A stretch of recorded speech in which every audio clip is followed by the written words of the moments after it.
Bine v-am găsit, dragii mei din Zodia Capricorn, oriunde v-ați afla.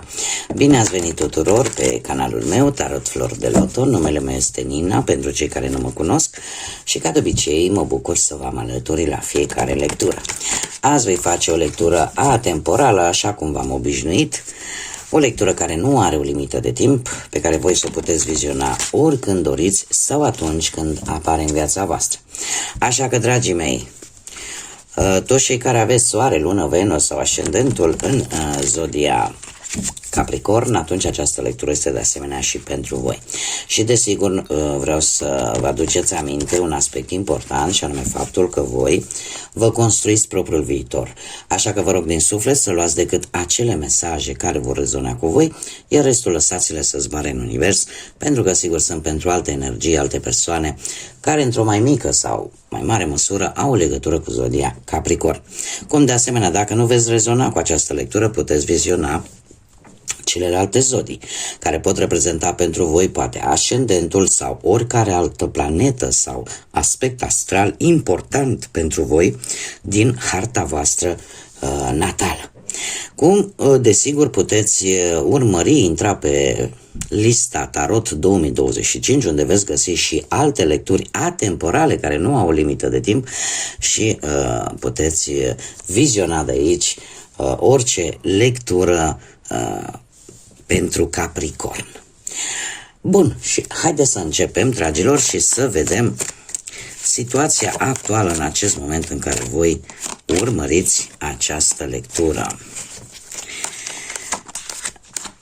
Am mișcat fără să vreau. Haideți să vedem. Se pare că voi ați avut o perioadă în trecutul apropiat în care v-ați simțit foarte obosiți, îmi cer scuze, foarte obosiți. Se pare că ați făcut așa, ați avut o perioadă destul de nostalgică, aș putea să zic, în care parcă ați trecut în revistă anumite lucruri din trecutul vostru. Alții, poate e posibil chiar să fie și la pensie după o muncă multă. Dar, în general, așa, per general, ținând cont că avem și cifra 8, care vorbește de acea ordine cosmică, de karmă, de destin, se pare că o schimbare destul de importantă a avut loc în viața voastră, indiferent de ce aspect al vieții vorbim. De asemenea, avem zodia Pești, care îmi vorbește de răbdare, de empatie, de acea stare care spirituală, emoțională, care cumva pe voi cel puțin v-a transpus foarte mult în trecut și v-a adus această stare de nostalgie. În prezent avem un 3 de asemenea în Pești, foarte interesant. Haideți să vă arăt. Să le pun așa ca să se vadă. După cum bine vedem, da, cifrele se schimbă, dar predomină foarte mult zodia Peștilor. Asta îmi spune, dragilor, că de ceva vreme și chiar în prezent și chiar într-un viitor foarte apropiat veți avea anumite caracteristici importante ale zodiei Pești. Poate unii dintre voi chiar aveți în harta voastră astrală foarte multe planete în zodia Pești și atunci se explică. Dar, per general, zodia Pești vorbește de foarte multă răbdare, de foarte multă empatie, așa cum v-am mai spus, de o situație în care mulți dintre voi e posibil să suportați chiar unele abuzuri din partea unor persoane sau din partea unor situații, de multe ori poate mai mult decât ar trebui, și alții poate că încă speră ca anumite lucruri să se schimbe. Îmi cer scuze. Ca anumite situații să se schimbe, da? Sunteți, aș spune așa, unii dintre voi posibil să vă simțiți un pic mai debil decât în mod normal și însă cred că partea cea mai importantă e aceea că intuiția voastră va funcționa la cote maxime și de asemenea aș spune că aveți o rezistență pe care în mod normal probabil că nu aveți. Uite că de ceva vreme încoace și încă puțin până într-un viitor așa apropiat, lucrul ăsta îți va da foarte, foarte multă înțelepciune.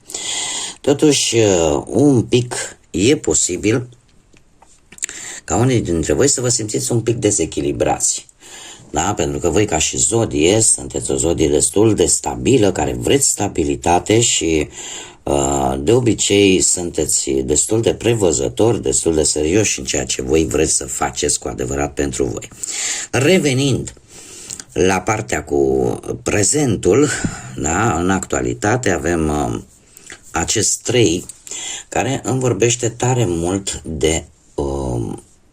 de spontaneitate, de o situație care poate implica mai mult de 2 persoane și simțiți nevoia, nu știu, poate să cereți ajutor sau să cereți o orientare sau pur și simplu îți dai seama, intuiția îți funcționează așa cum am mai spus, la cote maxime și îți dai seama de ceva important care e posibil să îți dea și un pic de optimism. Cartea în sine ne vorbește despre conexiuni, despre noi direcții și despre a te menține în mișcare, da, nu stagna. Cumva unii dintre voi căutați informații pentru a soluționa anumite probleme sau pur și simplu faceți o redirecționare, da, cumva lucrurile ia o întorsătură. Într-un mod probabil total neașteptat.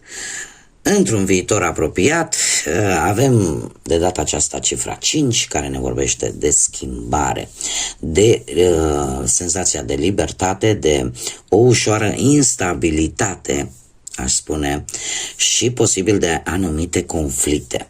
Dar aici mare atenție, dragilor, pentru că fiind un 5 și zodia Pești de obicei, așa cum am mai spus, are această caracteristică de a fi precum un burete care absoarbe în permanență tot ceea ce este negativ.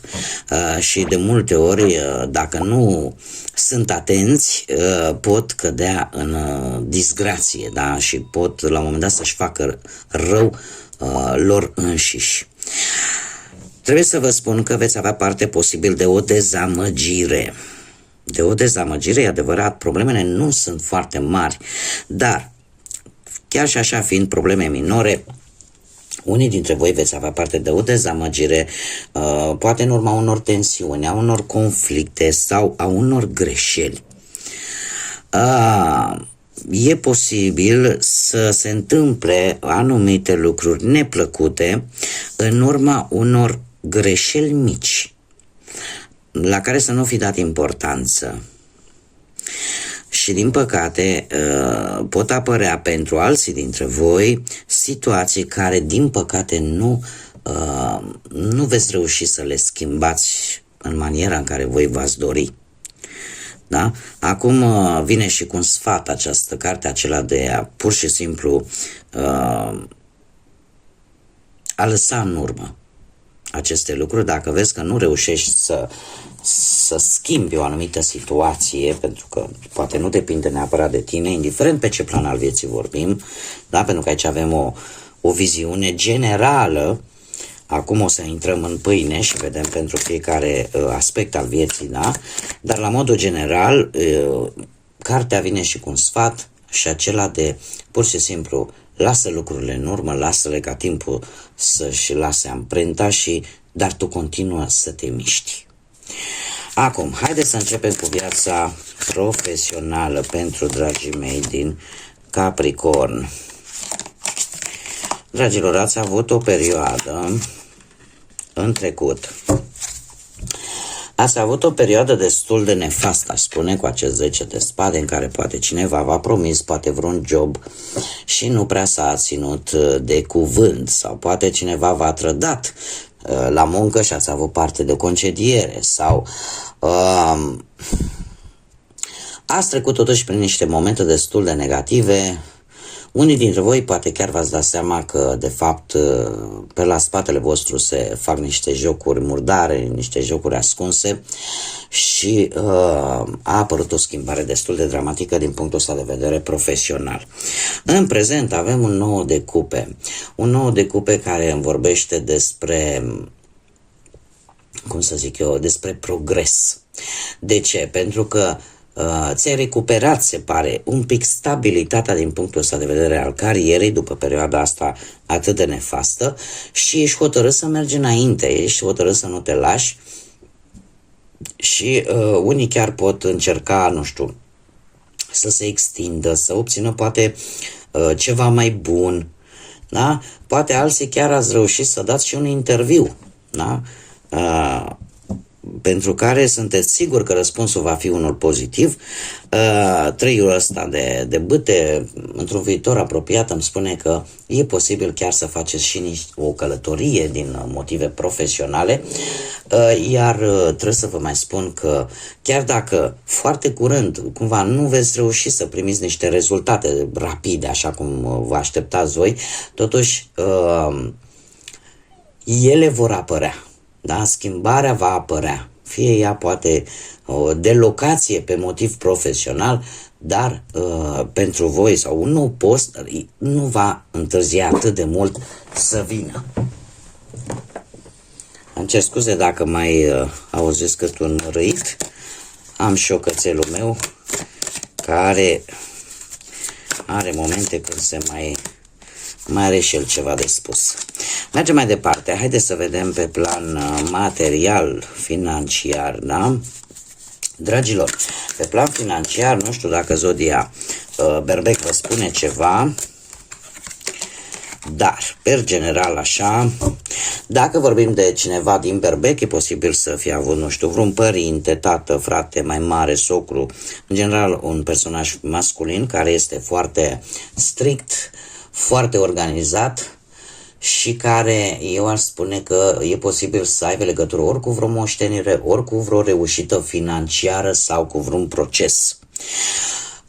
În general, dacă vorbim de o situație și nu mai vorbim de o persoană, atunci se pare că partea materială pentru unii dintre voi a fost destul de stabilă. Eu aș spune că ați avut o atitudine destul de autoritară și destul de disciplinată în ceea ce privește bănuții.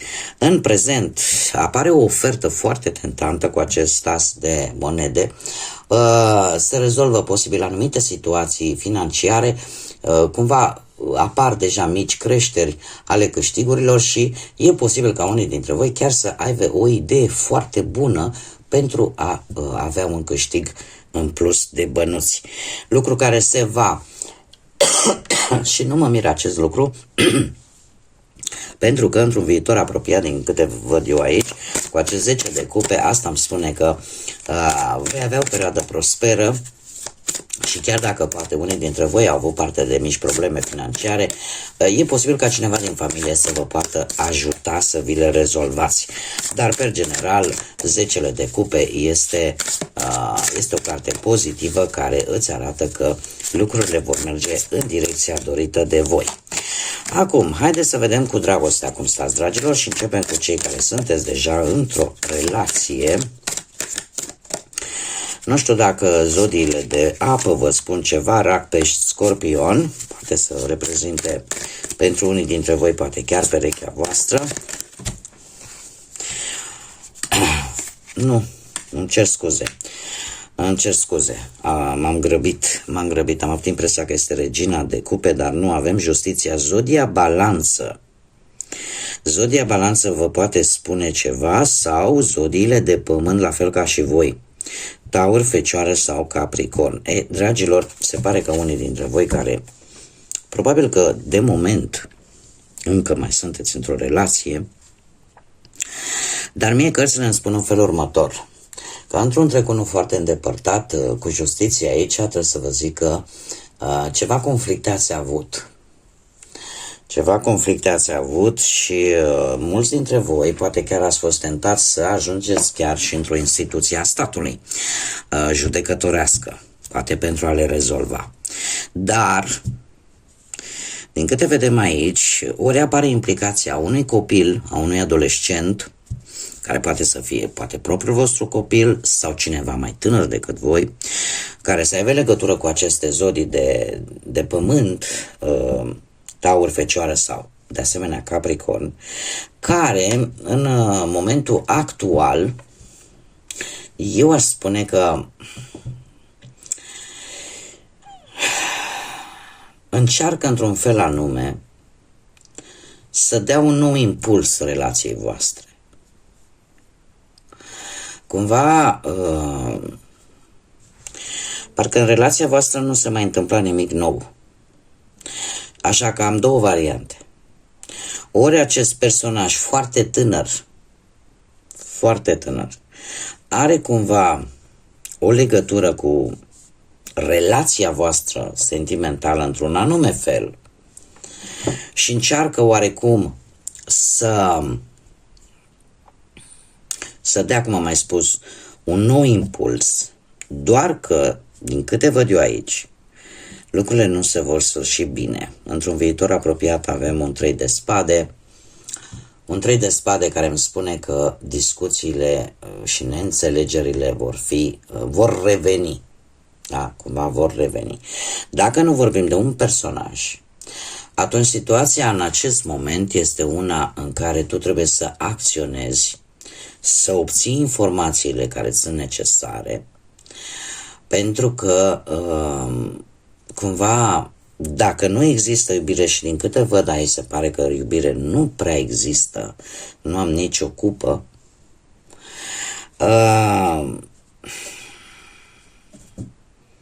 rezultatul va fi unul destul de urât pentru voi cu acest 3 de spade. Deci dacă voi nu veți acționa, cumva lucrurile nu vor merge în direcția bună și veți avea parte din păcate sau poate din fericire, acum eu n-am de unde să știu, fiecare să adapteze în funcție de situație, veți avea parte de o mare dezamăgire, da? De o durere emoțională, de o stare de, nu știu, niște consecințe destul de rele pentru voi. E posibil ca anumite cuvinte să vă rănească foarte mult și să vă macine, dar chiar și așa, totuși această carte mie îmi spune că dacă se vrea cu adevărat să se salveze o relație, adevărul și sentimentele adevărate sunt cei mai importanți factori. Da, chiar dacă șansele sunt foarte mici, dar dacă există aceste două lucruri importante, atunci se poate încerca ceva. Dacă nu, din păcate, se poate ajunge la divorț, la rupturi sau la separări. Haideți să vedem pentru cei care sunteți singurei. Singurei poate în urma văduviei, singurei poate în urma unui, cum bine am văzut, în unui divorț sau unei despărțiri, sau poate singurei pentru că nu ați reușit voi până acum să vă găsiți jumătatea. Și haideți să vedem pentru voi, dragilor, într-un trecut nu foarte îndepărtat avem un 4 de spade care îmi vorbește despre un moment destul de neprielnic pentru a căuta, pentru a începe vreo relație. Deci e posibil unii dintre voi să fi trecut printr-o perioadă destul de complicată din punct de vedere al sănătății, alții poate că au traversat un timp destul de dificil și au simțit nevoia să se relaxeze, să se odihnească, să ia o pauză mai lungă. Trebuie să vă spun că e ceva care vă frământă și în acest moment. Nu știu, există ceva aici care nu vă lasă să dormiți nopțile, vă dă o stare de anxietate cu acest 9 de spade și eu aș spune că există ceva, nu știu, există o anumită situație căreia voi nu-i dați foarte multă atenție, și anume faptul că unii dintre voi e posibil să căpătați foarte repede încredere în oameni. Și asta să vă aducă aceste stări. Acum eu trebuie să vă spun un lucru. Așa cum îmi place și o spun la fiecare lectură de câte ori am ocazia, Încrederea nu vine din fabrică, încrederea se câștigă, trebuie să demonstreze cineva că merită să ai încredere în respectiva persoană și probabil că toate aceste lucruri pe voi v-au afectat de-a lungul timpului. Trebuie să vă spun însă că într-un viitor apropiat avem acest paj de cupe, zodii de apă, rac, pești sau scorpion, care îmi spune că e posibil să apară o nouă relație cu cineva mai tânăr decât voi, care să aibă cumva legătură cu aceste zodii, dar este cineva care va avea, culmea, paradoxal, va avea încredere în tine. Și sunt mari șanse să cunoști această persoană la un eveniment plăcut. Da? Așa că nu totul este pierdut. Haideți să vedem, dragilor, din Capricorn, ce mesaj am pentru voi pentru următoarea perioadă. Și avem orașul ceresc, care ne spune așa, că orașul ceresc al visurilor tale te așteaptă să îl explorezi. Este un îndemn, aș spune, de a nu renunța la visele tale, de a nu renunța la cele dorințe cele mai lăuntrice pe care le poți avea și de a te lupta pentru ceea ce tu îți dorești, pentru că de multe ori ne oprim la jumătatea drumului fără să ne dăm seama că de fapt oprindu-ne ne-am ratat șansa să obținem ceea ce noi ne dorim. Nu, este o vorbă din bătrâni care spune că e important, indiferent cum, să te miști, să continui, da? Să nu te oprești și să nu te blochezi. Pentru că de multe ori în viață, știți cum e, nu este importantă destinația cât este important drumul, călătoria. Da, așa că e un îndemn de a nu renunța la visele și la ceea ce voi vă doriți din tot sufletul să aveți. Bun, dragii mei, aceasta a fost lectura pentru voi. Eu vă mulțumesc pentru atenție și de asemenea vă mulțumesc pentru tot suportul vostru dat prin like-urile voastre, prin distribuiri, prin comentarii. Vă îndemn cu mare drag pentru toți cei care încă nu s-au abonat și care poate v-a plăcut această lectură sau ați rezonat cu ea, eu vă aștept cu mare drag aici pe canal să vă abonați, este gratuit, la fel ca toate celelalte lucruri, like-uri, distribuiri, comentarii, nu costă absolut nimic și de asemenea până data viitoare când ne vom reîntâlni, nu uitați să lăsați un like, este un lucru important pentru dezvoltarea acestui canal, cum de asemenea eu vă doresc să aveți parte în următoarea perioadă de când urmăriți această lectură de cât mai multă energie pozitivă, de cât mai multă lumină în suflete și în gânduri. Așa că, dragilor, până la următoarea lectură, ca de obicei, să fiți iubiți!